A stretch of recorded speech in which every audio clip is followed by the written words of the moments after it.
Assalamualaikum pemirsa TVRI Aceh, kembali kita ketemu di program Cahaya Hati, sejukkan jiwa, tenangkan hati. Di mana di program Cahaya Hati ini pemirsa, kita akan membahas terkait dengan kegiatan keseharian dari kaula muda.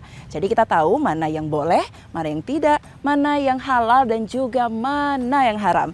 Tentunya tetap dalam koridor syariat Islam. Dan pastinya dengan saya Agustia. Nah pemirsa Cahaya Hati, saya sudah berada di salah satu lokasi wisata di Kota Banda Aceh dan saya sudah janji dengan Ustadz Rizky yang akan datang sesaat lagi. Kita juga akan membahas untuk tema kita, hidup ini singkat. Ya, kita tahu bahwasanya setiap kali ada masalah, kita seperti merasa depresi, stres dan juga putus asa. Kemudian, apakah kita langsung mengakhiri hidup? Nah, kira-kira nanti seperti apa obrolan saya dengan Ustadz Rizky. Tetap di Cahaya Hati, sejukkan jiwa, tenangkan hati.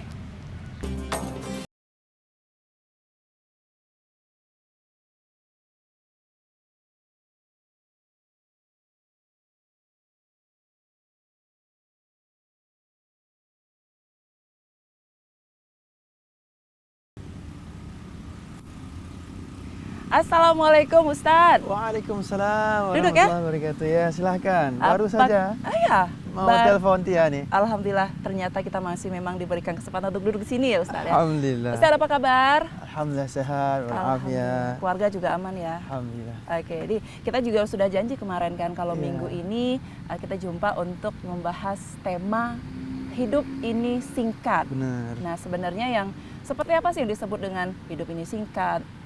Kemudian bagaimana kita menyingkapi hal tersebut. Nah juga pastinya nih pemirsa Cahaya Hati, saya sudah bersama Ustadz Rizky seperti biasa. Kita akan membahas setiap tema yang berbeda-beda. Hari ini kita akan memilih tema hidup ini singkat. Oke, silakan nih Ustadz, kira-kira pengertian dari hidup ini singkat itu kayak apa sih Ustadz? Alhamdulillah ini memang hakikat daripada kehidupan ini harus kita fahami bahwa hasilnya Allah Subhanahu wa taala telah mengingatkan kita di dalam Al-Qur'an, kullu nafsin dha'iqatul maut. Setiap yang bernyawa pasti akan merasakan kematian. Betul. Dengan ayat tersebut menjelaskan bahwa tidak ada makhluk di dunia ini, di alam semesta ini. Apa itu makhluk? Masih Allah. Selain daripada Allah, itu semua makhluk. Seluruh makhluk pasti akan merasakan kematian. Artinya tidak ada yang abadi di dunia ini. Pasti mereka akan kembali ke akhirat, mempertanggungjawabkan semua kehidupannya kepada Allah Subhanahu wa taala. Karena kita akan kembali ke akhirat, itu menandakan bahwa kehidupan di dunia begitu singkat. Berapa lama singkatnya? Dijelaskan dalam Al-Qur'an. Kalau di akhirat itu satu hari di akhirat kalau dibandingkan dengan kehidupan di dunia alfasana sama dengan 1000 tahun di dunia. Satu hari akhirat sama dengan 1000 tahun dunia.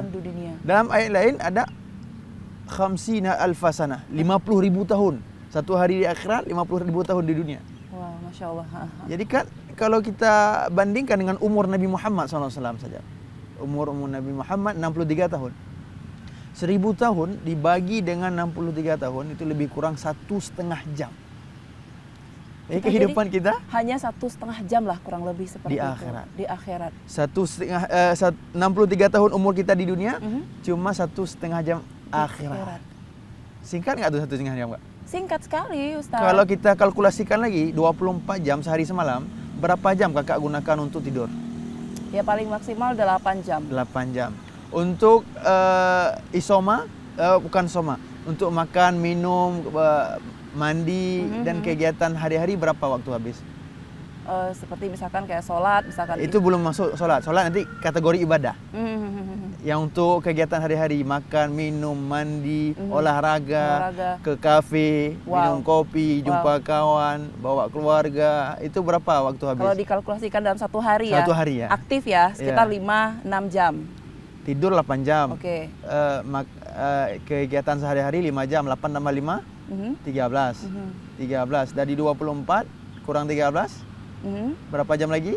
Tersisa berapa itu? Misalkan, jadi maksud Ustaz 11 jam lagi. 11 jam itu? Adakah kita gunakan 11 jam itu full untuk ibadah? Tidak. Itu pertanyaannya. Sholat, 5 waktu sholat. Satu waktu sholat, kita katakanlah paling khusyuk kita sholat 10 menit. Itu udah khusyuk kali. Bacaannya udah bagus, gerakannya udah pas, kehadiran hati kita mengingat Allah Subhanahu wa taala. 10 menit kali 5 waktu. 50. 50 kita genapkan jadi 60 menit, berarti satu jam. Untuk sholat cuma 1 jam kita gunakan. Itu bagi siapa? Bagi orang yang ada sholat. Bagi orang yang ada sholat. Ya Allah. Iya kan? Iya betul. Ini bagi orang yang ada sholat, waktu ibadahnya yang full cuma 1 jam dari 24 jam 24 jam itu yang Allah berikan sehari semalam untuk kita. 1 jam saja yang cuma kita gunakan untuk ibadah kepada Allah. Itu bagi orang yang full sholatnya dari subuh sampai Isya. Bagi anak-anak muda atau bagi kita ini yang banyak tinggal sholat, Ya betul, lalai lah Ustaz. berkurang lagi jumlah waktunya untuk ibadah kepada Allah. Betul. Belum lagi kita lihat waktu untuk baca Quran. Belum lagi kita lihat untuk zikir, salawat, untuk amal-amal ibadah yang diridhoi oleh Allah yang lainnya. Itu sedikit. Iya. Maka hidup ini begitu singkat. Kalau kita ingat-ingat apa yang disampaikan oleh Allah Subhanahu wa taala dalam Al-Qur'an, ya ayyuhalladzina amanu taqullaha wal tanzur nafsum ma qaddamat lighad. Ya, orang-orang yang beriman kepada Allah, bertakwalah kepada Allah. Ingatlah bahwasanya kehidupan kita ada kehidupan selanjutnya. Qaddamat lighad. Persiapkanlah kehidupanmu untuk kehidupan selanjutnya, yaitu kehidupan di akhirat. Wattaqullah, dan bertakwalah kepada Allah. Innallaha khabirum bima ta'mal. Allah Maha mengetahui apa saja yang kita lakukan. Jadi Kak Tia, ini yang perlu kita pikirkan, kita renungkan, bahwa tidak ada yang bermanfaat bagi kita di akhirat yang bernilai mulai dari dalam kubur sampai kita menjumpai Allah Subhanahu wa taala kecuali ketakwaan kepada Allah. Iya. Allah Subhanahu wa taala menjelaskan, inna akramakum indallahi atqa. Sesungguhnya manusia yang paling mulia di sisi Allah taala adalah manusia yang paling bertakwa kepada Allah. Bahkan Allah jelaskan juga dalam ayat yang lain, ya ayyuhalladzina amanu taqullaha haqqa tuqatih wa la tamutunna illa wa antum muslimun. Hai orang yang beriman kepada Allah, bertakwalah kepada Allah dengan sesungguhnya ketakwaan. Dan janganlah kalian meninggal dunia kecuali kita membawa iman dalam keadaan muslim. Ini yang berat. Ini yang berat. Berat sekali nih Ustadz, apalagi kalau kita lihat anak-anak muda sekarang ini kan banyak waktu yang terbuang sia-sia, seperti mereka mabar misalkan, hal-hal yang memang sia-sia nih Ustadz. Nah ini untuk anak-anak muda yang memang menganggap masalahnya terlalu besar nih Ustadz, misalkan dia punya masalah kemudian dia yang kayak mengeluh kepada Allah, itu sebenarnya diperbolehkan dalam agama Islam atau bagaimana sih Ustadz? Kalau kita melihat tentang kehidupan, Nabi SAW menjelaskan, ad-dunya darul imtihan. Dunia ini sesungguhnya adalah tempat ujian. Ya. Sebagaimana Allah jelaskan dalam Quran, alladzi khalaqal mauta wal hayata liyabluwakum ayyukum ahsanu amala. Sesungguhnya Allah Ta'ala telah menjadikan kehidupan, kematian dan kehidupan itu untuk apa tujuan Allah jadikan kematian dan kehidupan di dunia ini? Liyabluwakum, sebagai ujian bagi kita. Dari ujian itu apa yang hendak Allah lihat? Dari ujian yang Allah berikan itu apa yang hendak Allah lihat? Ayyukum ahsanu amala. Siapa di antara kita yang paling baik amalannya?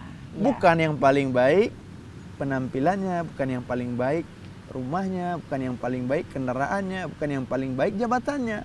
Tapi siapa yang paling baik? Amalannya. Apa yang diuji oleh Allah dalam kehidupan ini? Ujiannya 2 saja. Apa itu Ustaz? Yang pertama kebaikan, ya. Yang kedua keburukan. Yang pertama nikmat, yang kedua musibah. Ujian, bala. Ketika 2 ujian ini Allah hendak lihat 2 juga sikap kita. 2 ujian, 2 soal. Iya. Dan Allah hendak ingin melihat apakah kita mampu menjawabnya dengan 2 jawaban yang benar atau malah sebaliknya. 2 jawaban yang benar itu yang mana nih Ustaz? 2 yang benar, yang pertama kalau Allah berikan nikmat, nikmat diberikan harta, nikmat diberikan keluarga, nikmat diberikan anak yang soleh-solehah, nikmat diberikan Kesehatan. pangkat jabatan, kesehatan, nikmat masih bisa menghirup udara segar seperti hari ini. Ini semua nikmat. Oke. Ketika Allah berikan kita seperti ini, Allah hendak lihat adakah kita termasuk hamba-hamba Allah yang Bersyukur atau tidak. atau tidak. Baik nih pemirsa Cahaya Hati, nanti kita akan segera kembali ya Ustadz Rizky. Baik. Ini luar biasa sekali, semacam apa ya, hati saya yang kosong ini terisi kembali Alhamdulillah. berkat ngobrol dengan Ustadz Rizky. Baik pemirsa Cahaya Hati, tetap di Cahaya Hati, sejukkan jiwa, tenangkan hati.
Kembali lagi di Cahaya Hati, sejukkan jiwa, tenangkan hati. Dan saya juga masih bersama Ustadz Rizky di hari ini. Kita masih membahas tentang tema hidup ini singkat. Jadi dari penuturan yang dibahas oleh Ustadz Rizky tadi ini pemirsa Cahaya Hati, di mana setiap kita mendapatkan sebuah persoalan, masalah, dan juga musibah, bagaimana kita harus menyingkapinya dengan bijak dan juga dengan baik. Nah, mudah-mudahan dengan obrolan yang tadi di segmen pertama, hati saya yang kosong ini juga bisa membuat pemirsa Cahaya Hati ikut merasakan bahwasanya banyak sekali hikmah yang bisa kita ambil dari obrolan hari ini. Dan Ustadz Rizky, tadi kan kita masih membahas terkait dengan ada beberapa ujian yang Allah berikan kepada umatnya di dunia, seperti misalkan nikmat. Apakah kita bisa menjadi orang yang bersyukur? Silakan Ustadz. Iya.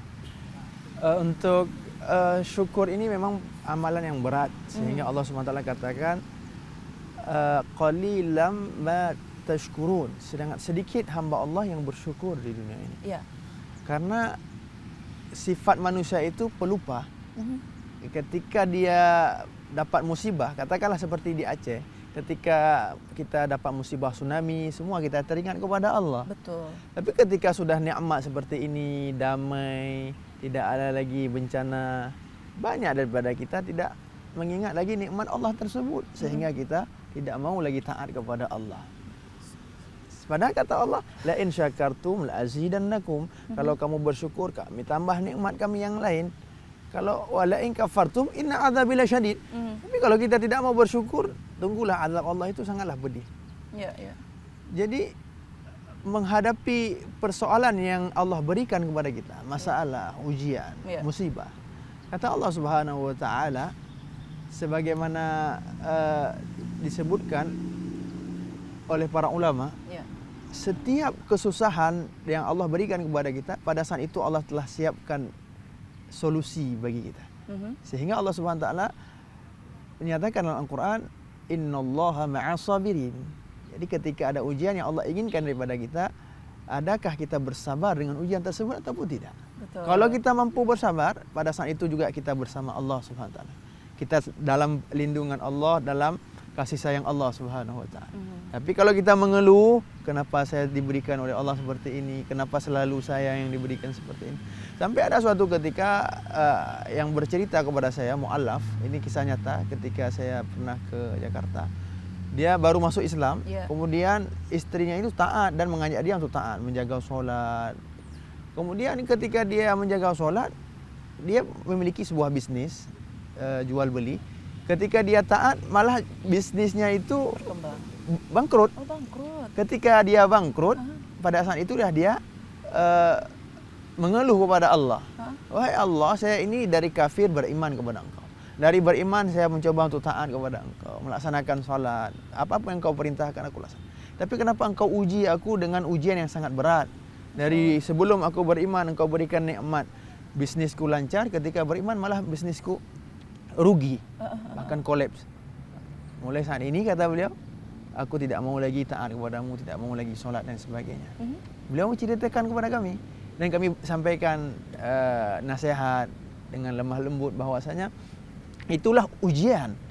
Bagi orang beriman, ujian itu sebagaimana sahabat merasakan, kami ketika diberikan ujian kesusahan, kemiskinan, kekurangan harta, banyak dari kami lulus ujian.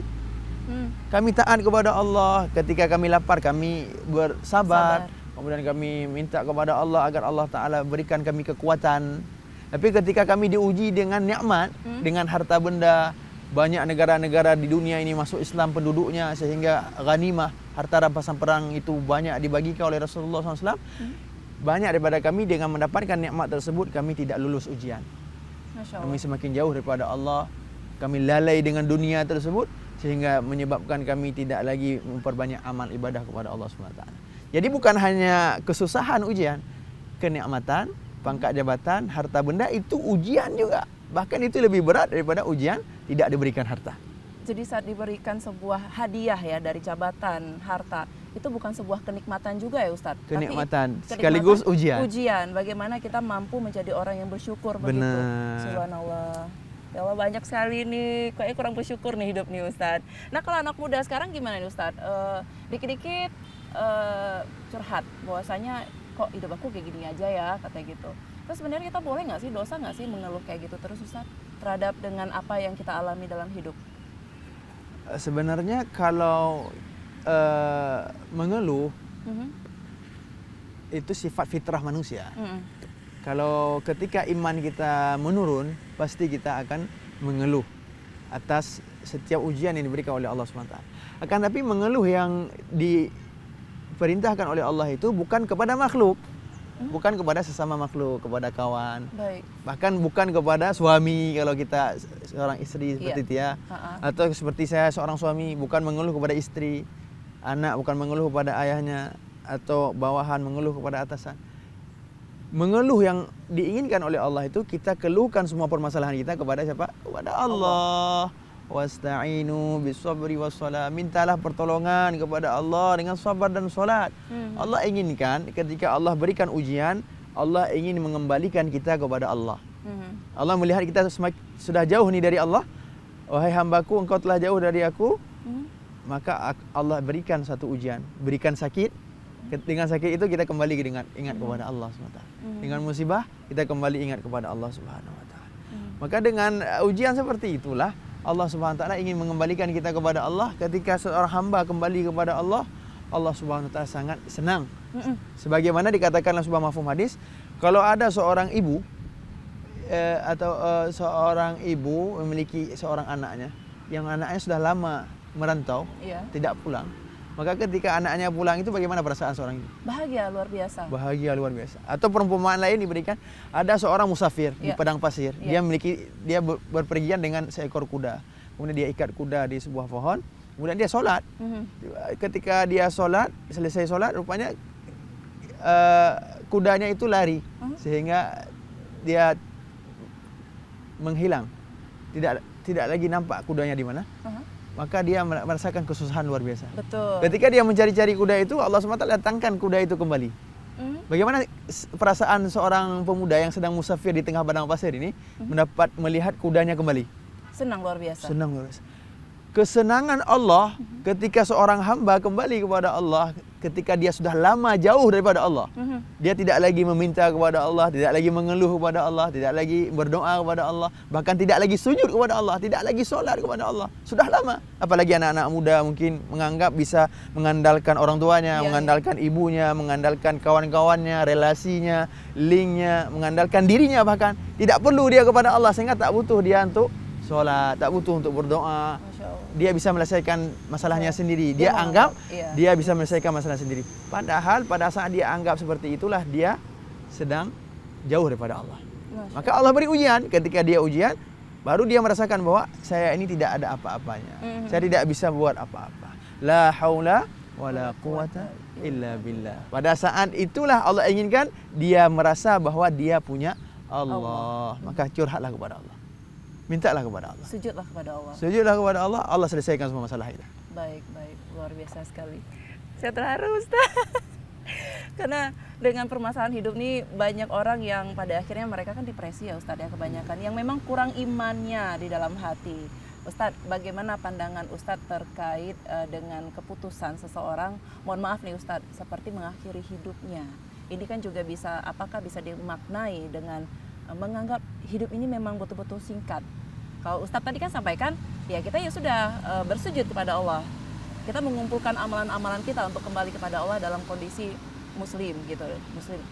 Bagaimana dengan kondisi muslim yang mengakhiri hidupnya ini? Nauzubillah min dzalik, Ustadz. Seperti apa? Kalau kita lihat dari hukum mengakhiri hidup atau membunuh diri, Iya. itu dosa besar di antara seluruh dosa-dosa besar. Kenapa? Astagfirullah. Kenapa membunuh diri itu merupakan dosa besar? Karena kita ini adalah ciptaan Allah, makhluk Allah. Kita ini bukan milik kita. Kita ini milik siapa? Milik Allah. Alam semesta ini milik siapa? Milik Allah. Nyawa kita milik siapa? Milik Allah. Karena milik Allah, maka kita tidak berhak untuk mengambil apa yang dipunyai oleh Allah. Hanya Allah yang berhak mengambil nyawa setiap hambanya melalui malaikat Israel. Ketika kita bunuh diri, kita mengambil nyawa kita sendiri tanpa izin daripada Allah Subhanahu wa taala. Makanya itu merupakan dosa yang sangat besar di antara seluruh dosa-dosa besar. Maka orang yang memutuskan bahwa hidupnya harus diakhiri karena berbagai macam masalah yang dihadapi, ini merupakan orang yang bodoh bahkan tolol. Kenapa? Karena dia menganggap dengan mengakhiri hidupnya, membunuh dirinya, selesai masalah. Padahal itulah awal daripada masalah besar yang akan dihadapi di akhirat kelak. Subhanallah, nauzubillah min dzalik. Ya Allah, pemirsa Cahaya Hati, jangan sampai ketika kita ada masalah kemudian kita memutuskan hidup kita sendiri. Karena juga nyawa yang kita miliki saat ini adalah miliknya Allah. Jadi jangan sampai kita mengakhiri hidup dengan sia-sia seperti itu ya Ustadz. Baik pemirsa TVRI Aceh, kita akan kembali lagi tetap di Cahaya Hati, sejukkan jiwa, tenangkan hati.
Terima kasih pemirsa TVRI Aceh, kita kembali lagi di Cahaya Hati, sejukkan jiwa, tenangkan hati. Masih kita membahas terkait dengan hidup ini singkat. Nah, saya juga masih dengan Ustadz Rizky. Ustadz, kita kan sudah banyak tadi membahas yang masalah ujian, bagaimana kita harus bisa menjadi hamba yang pintar bersyukur. Maka Allah akan menambahkan lagi nikmatnya, begitu Ustadz. Kira-kira nih hari ini untuk anak muda, kesimpulan apa yang bisa kita ambil nih Ustadz? Baik, untuk kesimpulan tentang hidup ini singkat, Allah Subhanahu wa taala telah menjelaskan dalam firman-Nya, kullu nafsin dha'iqatul maut. Seluruh makhluk yang bernyawa pasti merasakan kematian. Wa innama tuwaffawna ujurakum yaumal qiyamah. Dan semua orang yang telah diwafatkan oleh Allah Subhanahu wa taala dan kembali ke akhirat, faman zuhziha 'anil nar, dan orang yang diselamatkan daripada api neraka, wa udkhilal jannah, dan akan masuk ke dalam surga, faqad faz. Itulah orang-orang yang sukses sesungguhnya. Orang yang berhasil melewati setiap ujian yang ada di dunia ini. Siapa mereka? Yang ketika meninggal dari dunia ini, mereka membawa Islam, dapat ucap kalimah la ilaha illallah. Di akhirat Allah masukkan ke dalam surga. Faman zuhziha 'anil nar, Allah selamatkan pada neraka, wa udkhilal jannah, masuk surga. Wa mal hayatud dunya illa mata'ul ghurur, kata Allah. Dan tidaklah kehidupan dunia ini kecuali hanya kehidupan yang menipu. Semua yang kita lihat di dunia ini hanya tipuan belaka. Makna tipuan apa? Kita hidup di dunia hanya transit. Tidak bisa kita tinggal di dunia ini. Dunia ini tempat meninggal, bukan tempat tinggal. Iya. Tempat tinggal sesungguhnya di mana? Di akhirat. Di surga. Nabi Adam dan Ibunda Hawa dulu tinggal di mana? Di surga. Di surga. Karena ada satu kesalahan, Allah turunkan ke dunia. Kemudian Allah beri tugas kita di dunia ini, wa ma khalaqtul jinna wal ins illa liya'budun. Tidak kami ciptakan jin dan manusia di dunia ini kecuali untuk beribadah kepada Allah. Tujuan ibadah untuk apa? Agar kita bisa kembali ke surga Allah. Di sanalah tempat tinggal kita. Kekal di sana. Di sana yang abadi selama-lamanya, unlimited, tak ada batas waktu. Betul. Panjang sekali kehidupan kita. Berapa panjang? Nggak tahu lagi, karena nggak ada lagi dimensi waktu. Betul. Karena di dunia ini ada dimensi waktu, makanya kehidupan kita di dunia ini sangat singkat sekali. Singkat sekali. Maka jangan sia-siakan kehidupan di dunia yang singkat ini hanya untuk bermain-main, hanya untuk perbuatan yang sia-sia, hanya habis untuk warung kopi, nongki-nongki, mabar-mabar, ya kan? Hanya untuk habis jalan-jalan yang bukan dengan mahram kita, hanya habis untuk membicarakan hal-hal yang tidak bermanfaat, bahkan menjurus ke riba. Betul. Jangan habis untuk melakukan hal-hal yang tidak bermanfaat untuk akhirat kita, bahkan mengundang murka Allah, mengundang maksiat. Maka ini yang perlu kita jaga, apalagi anak-anak muda. Kata Nabi SAW, kalau pemuda itu bisa hidup dalam masa mudanya dengan taat beribadah kepada Allah, mereka salah satu golongan yang akan mendapatkan lindungan dari Allah SWT langsung pada yaumil mahsyar. Bayangkan yaumil mahsyar tuh, ya, bukan lagi bumi seperti ini. Kalau bumi seperti ini ada lautan, ada tumbuh-tumbuhan, ada air, ada udara, matahari bermil-mil jauhnya. Yang bumi yang seperti ini saja, kalau kita berdiri di atas aspal tidak memakai sendal, ketika tengah terik matahari, itu nggak akan sanggup kita berdiri. Iya. Ya kan? Iya. Habis kaki kita terbakar. Apalagi di bumi mahsyar, Allah ganti buminya terbuat dari tembaga. Sejauh mata memandang, bumi terbuat dari tembaga. Seluruh manusia Allah kumpulkan dari sejak Nabi Adam hingga hari kiamat berkumpul di situ tanpa menggunakan pakaian sehelai benang pun.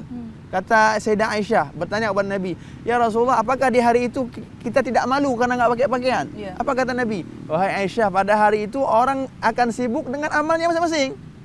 Nggak akan sempat lagi lihat aib orang. Yeah. Sibuk bagaimana kehidupannya di mahsyar itu, apakah selamat atau tidak. Pada hari itu matahari Allah dekatkan sejengkal. Iya. Padahal itu bermil-mil. Bayangkan kalau matahari sejengkal dengan kepala kita. Hangus. Bawahnya itu tembaga. Tahu tembaga? Iya. Yang besi yang digunakan untuk membuat martabak telur. Betul. Bayangkan ketika ditaruh telur langsung terbakar. Iya, Begitulah kita ditaruh oleh Allah di bumi mahsyar di atas tembaga, matahari sejengkal tanpa menggunakan pakaian. Maka pada saat itu kata Nabi SAW, manusia akan tenggelam dengan keringatnya masing-masing, tergantung amalnya ketika di dunia. Ada yang tenggelam sampai mata kakinya, ada yang tenggelam sampai lututnya, ada yang tenggelam sampai paha, ada yang tenggelam sama sekali karena amalnya ketika di dunia ini. Maka persiapkanlah hidup kita di akhirat, karena hidup di dunia ini singkat. Maka mari kita kembali kepada Allah, bertobat kepada Allah, dan bertakwa kepada Allah Subhanahu wa taala. Baik, Masya Allah, luar biasa sekali nih pemirsa Cahaya Hati. Saya juga teringat nih Ustadz dalam surat Al-Baqarah ayat 197 yang isinya yang berbunyi berbekallah sebaik-baiknya bekal adalah takwa. Benar. Alhamdulillah. Dan pastinya Tidak juga ada nih bekal. pemirsa Cahaya Hati, kita harus bisa menggunakan waktu kita yang singkat seperti ini untuk hal-hal positif dan juga bermanfaat. Iya, bagusnya memang kita bahas lagi tema-tema yang lain ya. Betul, itu dia. Kalau Saya ada hampir waktu lupa tadi. nanti kita jumpa lagi, kita bahas tentang fadilah-fadilah yang lain, keutamaan-keutamaan yang lain seperti keutamaan sedekah di waktu subuh. Wah. Kalau tiada waktu nanti bisa kita janji. Cocok itu. Kita ambil keutamaan Insya Allah. sedekah subuh boleh ya Ustaz kita Insya bahas ya. Allah. Baik, dan ini juga kita masih terkait dengan anak muda lah yang kadang sedekahnya sedikit tapi ngarepnya banyak. Benar. Begitu ya Ustaz. Terima kasih banyak ini pemirsa Cahaya Hati. Saya senang sekali dengan Ustaz Rizky masih bisa terhubung berkomunikasi dan memberikan kebaikan manfaat untuk kita semuanya. Terima kasih. Langsung saja saya Agustia pamit. Assalamualaikum warahmatullahi wabarakatuh. Sampai jumpa di lain kesempatan di Cahaya Hati, sejukkan jiwa, tenangkan hati.